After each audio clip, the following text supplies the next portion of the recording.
So this is the new digital cafe, and what you'll notice is we have a lot of sets here. And this was designed from the beginning to be as flexible as possible. And this is, I guess it's been called the Jesse Corner, apparently, the Jesse Room. The original idea was we wanted to have a place that would, while we're shooting, that would be comfy for our guests as they're waiting to go on camera. But also, because our audience has been increasing now to exceeding 50% in lots of cases to women, we want to make sure that we're creating a more feminine-friendly environment. Oh, that's wise. Yep, absolutely. And also something that would just be really flexible. So one of the things that you'll notice is over here we've got a monitor, so we can do minimal branding, but we also have a large monitor we can put up. And I think as we start thinking about marketing as show, it is so critically important now that we really do our best to brand ourselves and look presentable, and one of the big keywords that I've been using, especially since the move, is brand representative. And I'd say if you look back at when we started Traffic Geyser to now, back in the old days it was just like create any kind of content, get it out there, grab search engine rankings and generate some traffic. And now the focus is create great content. So the foundations of doing a 10-10-4, for example, has always been create good educational content. But now I think it's about thematic, branding, evergreen content that establishes a strong, consistent brand. And if you would go back and say, okay, back in the early days when we started saying, okay, in 2005, 2006, start shooting and creating content, if you and me would have started creating consistent weekly shows, just imagine where you would be right now. I believe we would all have multi-million-dollar ongoing franchises with sponsors, with advertisers, thousands, tens of thousands, hundreds of thousands of subscribers, and a substantial brand that would be everywhere all the time. So if I have one regret, it's that I didn't create a consistent weekly show, and I'm doing something about that. I'd recommend all of us consider doing that as well. It doesn't matter what it's about, pick something and do it.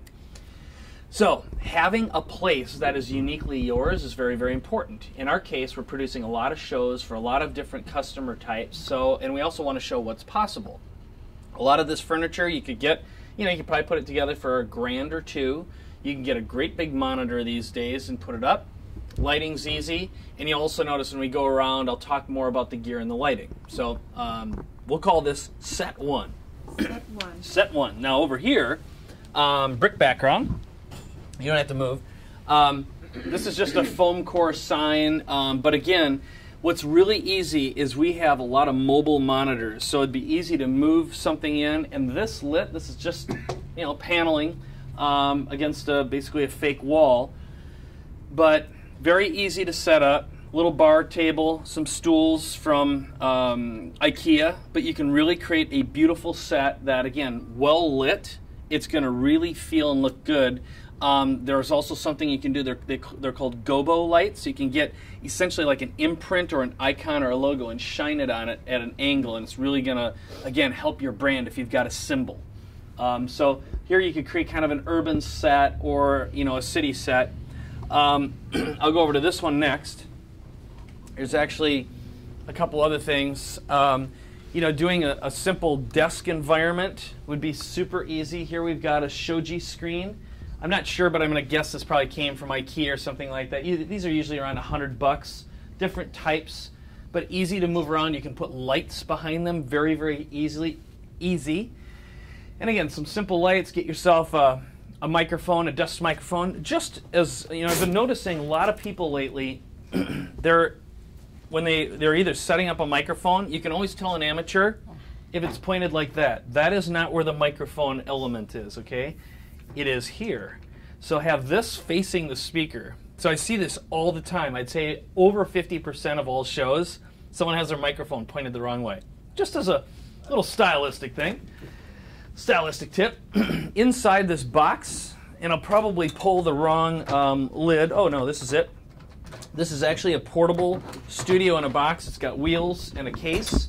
It's ruggedized, so it can actually be, brought on the road and wheeled around. But inside here, this is a Blackmagic ATEM switcher. They cost about $1,000. 2 screens, power strip. There's enough room in here for cables, cords, even small tripods. So this is a complete television studio in a box. Next, the most flexible set of all, which is the Chromakey. This is using a unique fabric. It's actually foam. I'd recommend you come and check it out. I get it from, I believe the company is eefx.com. Unlike most cheap Chromakey, this one actually does a great job of sucking up the light, and it creates a really even spread, and it's much easier to light than most Chromakey. There are different types of Chromakey. You can either have a full trail, which would allow us to do a full body.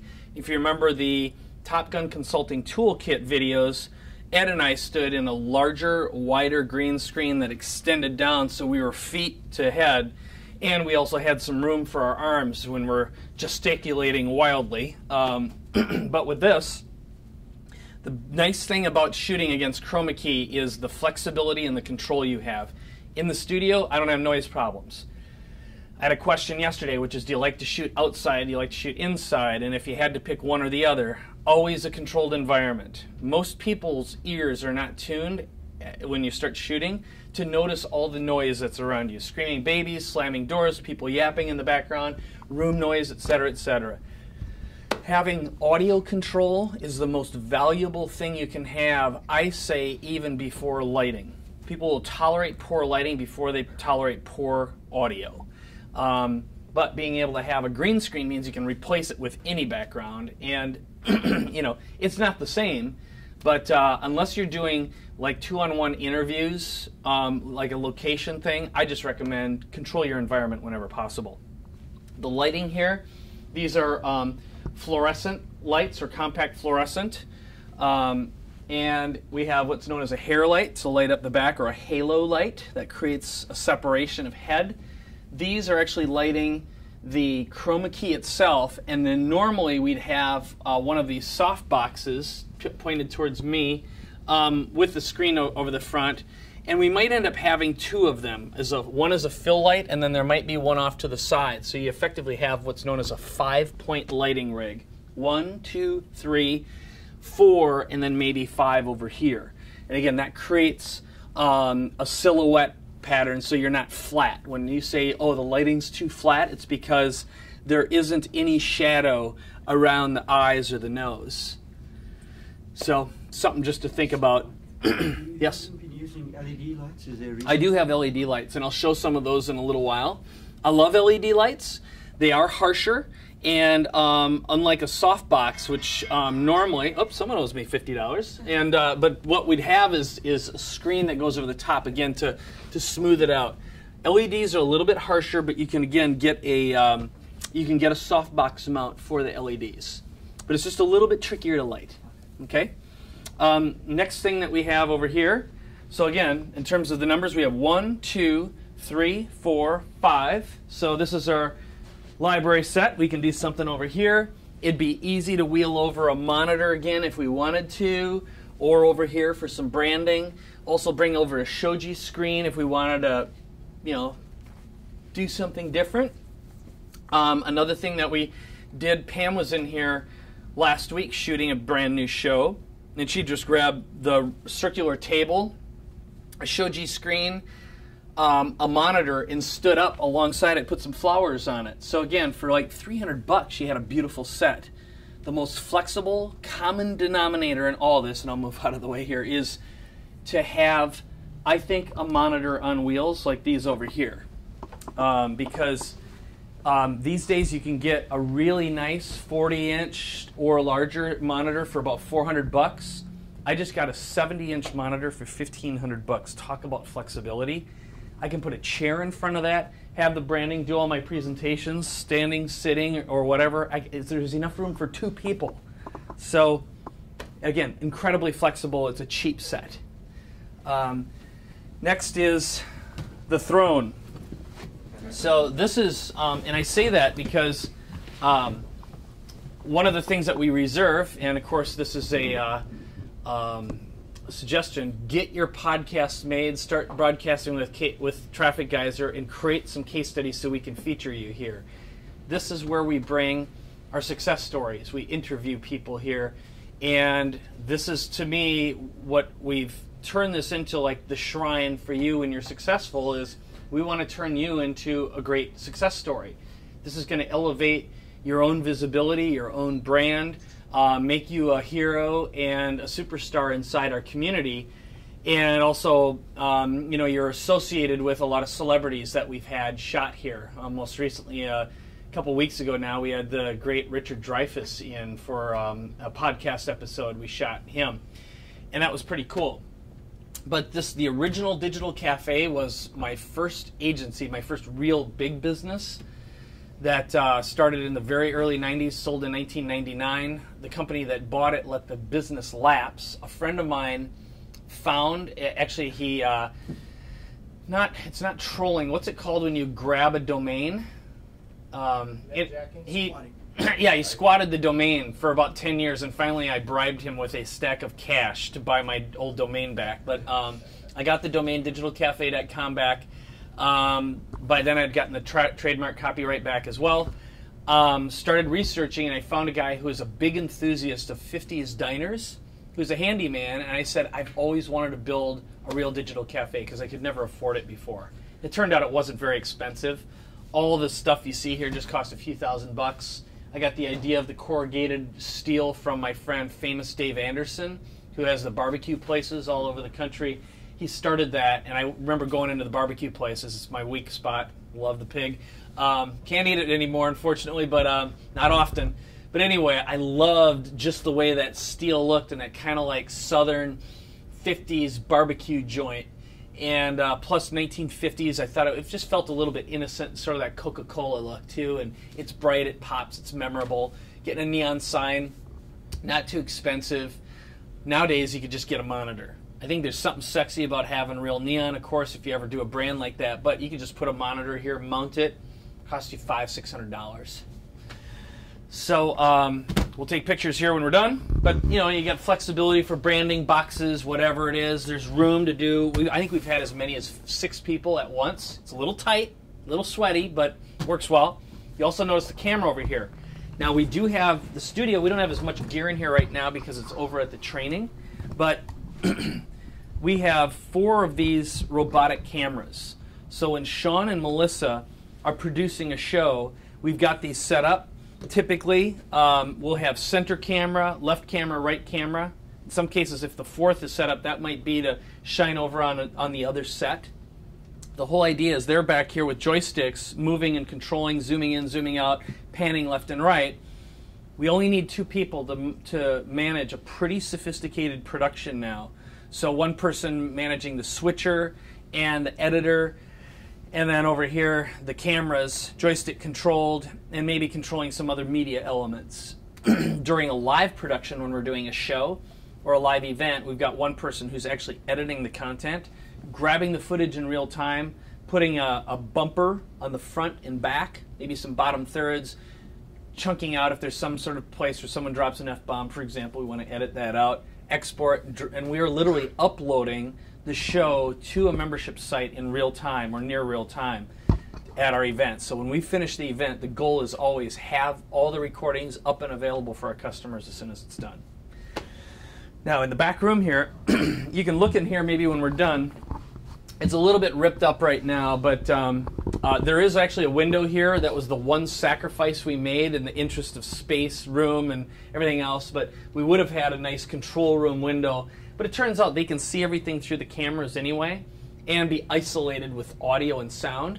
So Sean and Melissa have a microphone back here. We usually have a speaker out here, and they can talk to us during a production and say, okay, we're going to move to blah, blah, blah set right now.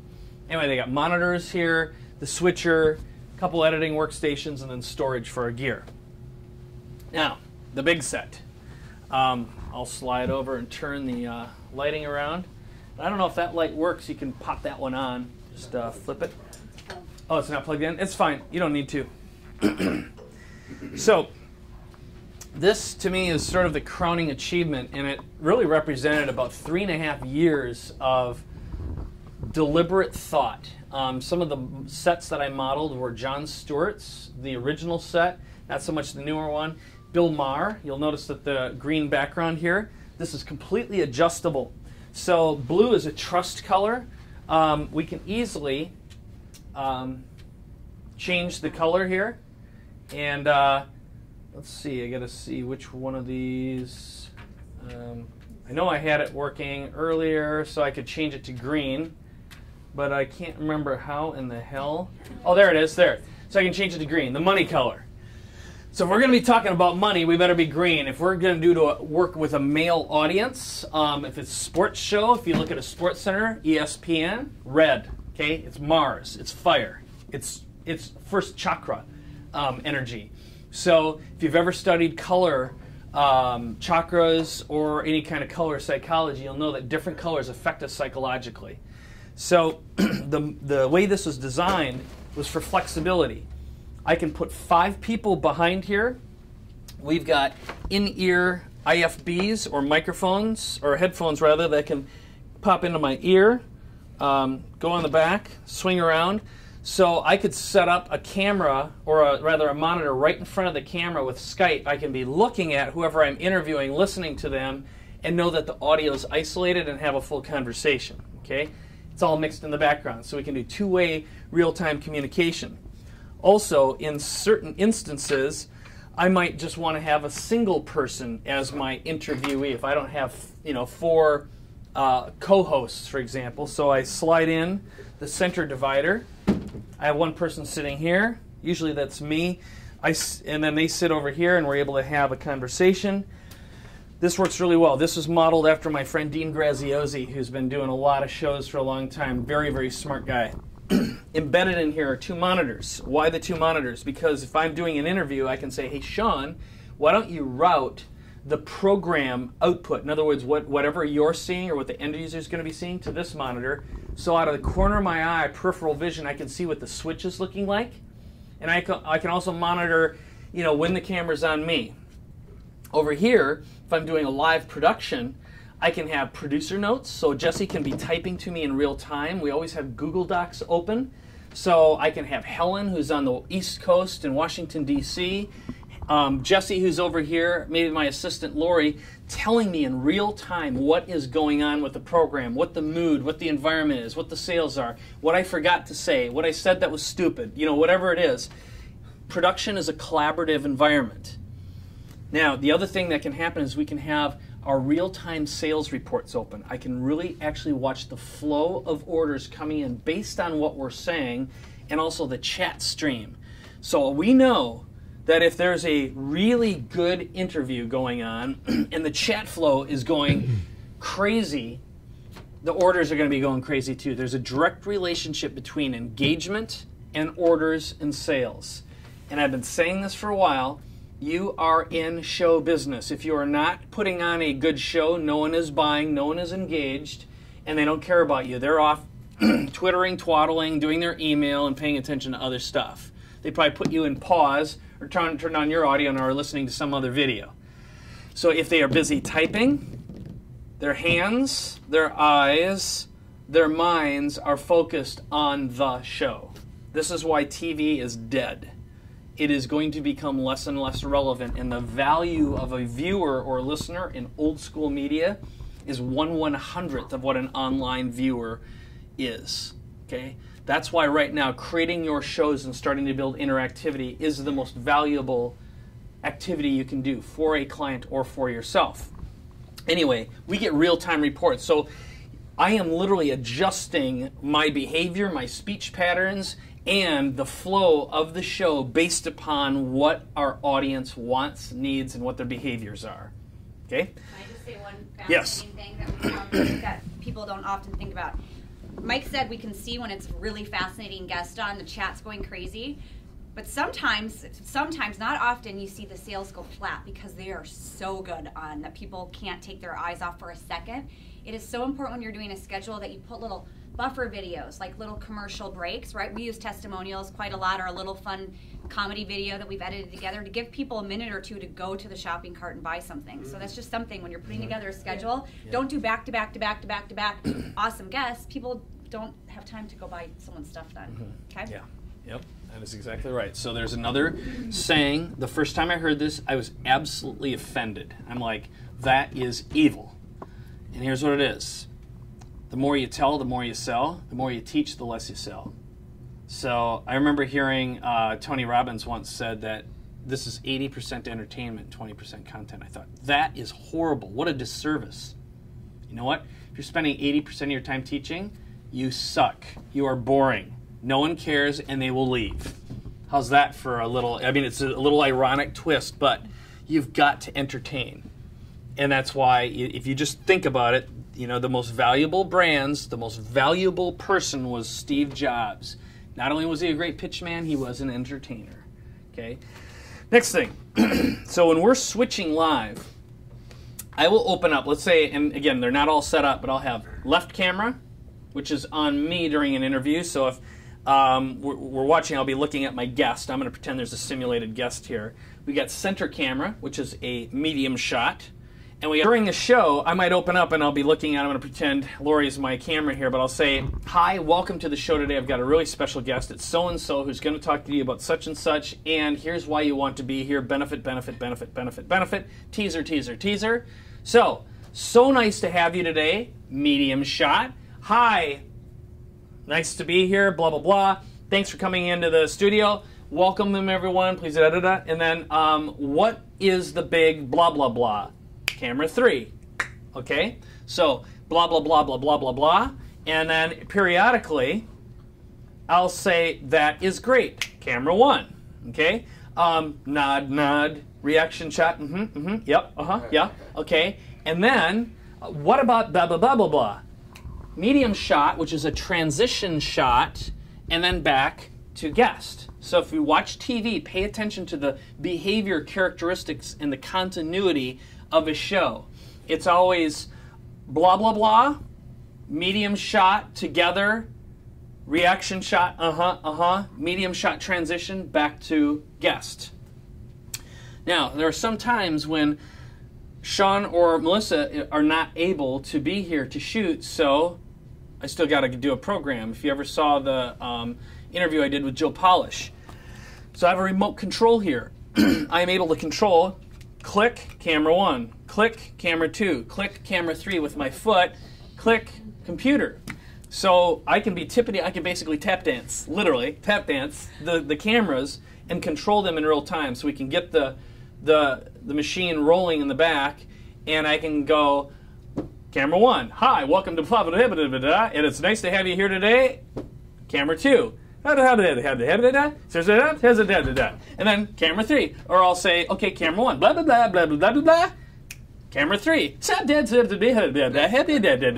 camera 2, camera 1, Okay, and then, you know, that's basically the flow, but you're able to tap dance your way through it. Before we did that, just had a numeric keypad, so I can do camera 1, 2, 3, computer. Okay, take a look at the screen right now. So, okay. All right. Screens, branding. All of these are individually controllable. We've got a switcher in the background that can route any signal to any TV. We're using Apple TVs to do that. So someone can walk in with their keynote presentation on either the laptop, an iPad, press one button, send it out to any one monitor or all of them, including these. Okay, so it's all individually routable. So when people ask how much did it cost to build this set, I believe it was about 80 grand when I had it made. And if you ever have a chance to go to a real television studio, you'll notice it's built probably 3 times better than any television set, aside from like multi-million-dollar ESPN, CNN sets. Which surprisingly, when you get up close, you're like, oh man, that's just cheap crap. You know, it's like they're really not well constructed. And sometimes it's literally just plastic foam core in a wood frame. But you know what? If you can't tell, it doesn't matter. So there's never an excuse, well, I can't afford a set. BS. You can get secondhand anything, spray paint, a little bit of 1x2 wood, and some plastic. You'd be amazed at what you can do. My friend Brian Brushwood, if you watch that video, it's styrofoam in 1x2 wood frame with spray paint. Okay? Now, what I would do different if I were doing it all over again, I mean, just moving this darn thing in our last move cost us, I don't know, it was like 8 grand, 10 grand. So they had to saw it in new pieces. That was a bummer. If I were doing it again, I would take 3, something called a triple head, which is about $1,000 piece of hardware. It's tilted sideways, and you can send one video input, and it splits it between all the screens. So you can have this beautiful, absolutely flexible background. This is nice to have the colors. It looks pretty, but why not more flexible? All right. Questions? And time checking. We have about 3 minutes, so ask a couple questions. I want people to get the photos. Yeah, get the photos. Downstairs. We got to get back to start the program. Perfect. What you got? Yes. On the 3 monitors, it would be 3 individual. They are 3 individual monitors because an 80-inch monitor is $3 grand.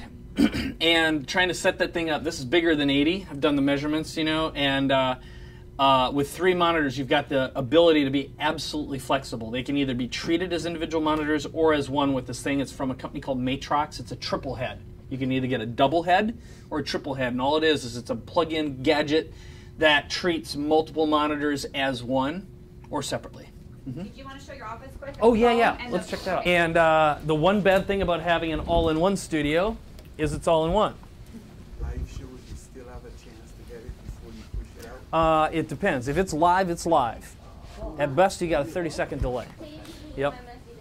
Now in here, right over your head, I will turn on this guy here.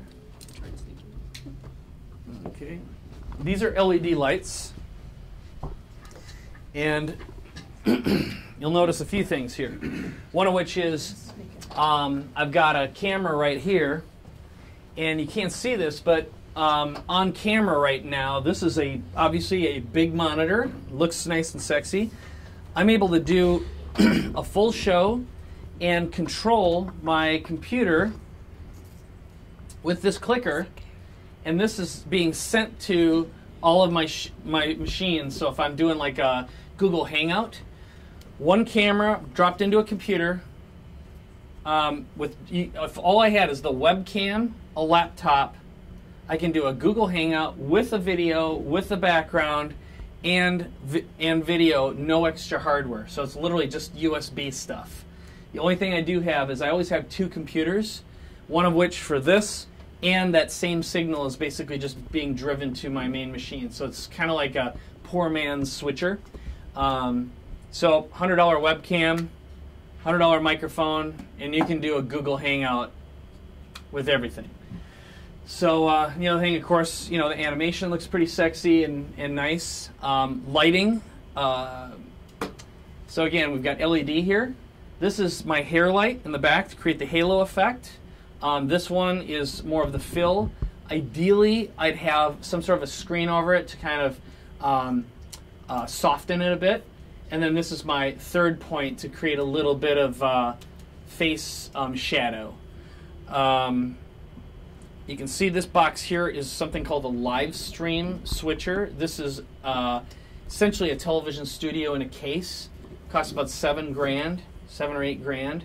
But with it, it's a full control system where you can control multiple cameras. Literally, you can walk into a place, have 4 cameras set up, press a button, be streaming to YouTube Live in real time, full television quality, and recording the program anywhere.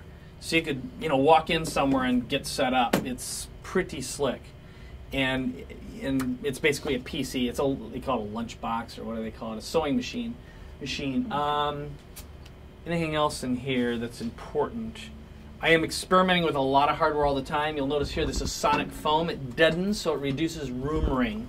So if I'm walking up against it now, you'll notice that it's fairly dead. This alone reduces the sense of bing, bing, bing, bing, bing. If you listen to someone who's talking in a room and it's hard to listen to, you're like, God, I don't know what it is, but their audio sucks. It's because they've got room ring. So this foam, it's sonic foam.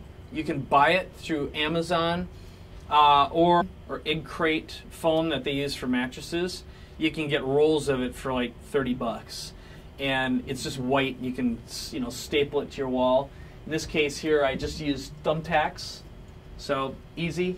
This is a piece of concrete, so I cannot drill into it, and we've tried using some foam spray stuff, but it doesn't hold it very well, so we're still trying to figure out the best way to suspend that. But usually a corner is good. These tiles do an okay job. There is a little bit of room noise out here, but you just deal with it. You know, it's all things considered, you can work with some trade-offs. The other part of this is we've got the screen, the Shoji screen, which evens things out. For the background, these things are about $100. I can also turn the cameras, have a mini set. The objective here is, I could get a tight shot. I could slide the screen over, put it here if we want. Also turn the cameras, do the whiteboard. I mean, there's just an infinite amount of flexibility. So the big lesson here is, yes, there's a whole bunch of expensive gear in the other room, but in a pinch, you can sit down with any kind of a background. It could be a bookshelf, your camera, a handheld mic, and make a show. And that's about $100 worth of gear. So I don't have the gear, I don't have a blah, blah, blah is nonsense. Start making shows and start doing them today. That's my advice.